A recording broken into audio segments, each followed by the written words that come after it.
My name is Shaquana. I'm 19 years old and I got into life when I was 14. My name is Sheila. I'm 22 now. I was in the game when I was 15. My name is Cynthia. I'm 21 years old. I got into life when I was 17. The life. These young women don't call it child prostitution because at the time they weren't old enough to consent to sex, much less selling it. I didn't choose this life for me. I didn't choose to go and be sexually exploited. I got kidnapped into it. Well, I know exactly how that feels because at one point in time I just wished I wasn't here anymore. He's watching me like a hawk. And every time I go one place and he sees me make money, he takes my money from me. If I didn't make that money, I was still out there. This is somebody's little sister, this is somebody's daughter, this is somebody's, child that this is happening to, and really nobody knows but her, and she's keeping this inside of her. So it happens a lot, like more than like what you think about. How does something like this happen in New York City? I think because you've got a bunch of vulnerable young people that we're not doing a good job of protecting. Rachel Lloyd has taken it upon herself to do that protecting. Every young person, just by nature of being a teenager, wants to feel accepted and belong. She started GEMS. It's an organization that helps girls who were victims of sex trafficking, like she was, transition back to a so-called normal life in New York City.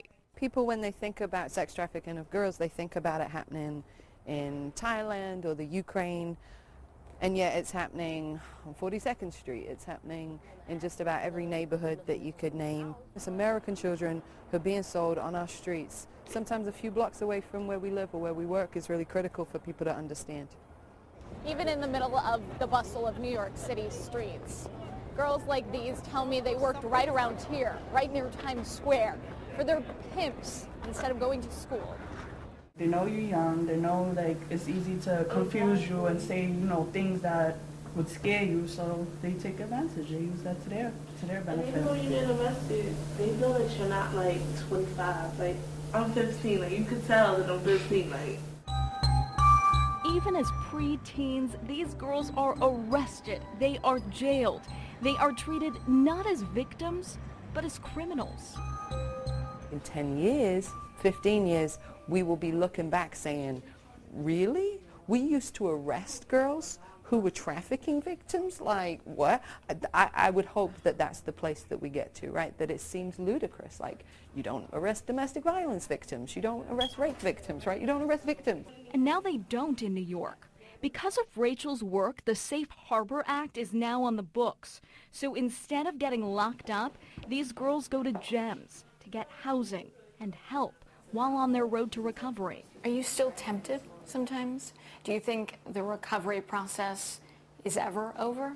You just don't know when, I'm recovered. What doesn't kill you only makes you stronger. And I really believe in that because if it wasn't for the things that has happened to me and all of the bad stuff, the real bad stuff that I went through, then I wouldn't be the voice for so many other young girls who aren't ready to speak out. You're strong, you just have to find it within yourself. And once you get up there, nobody's not going to take you down again.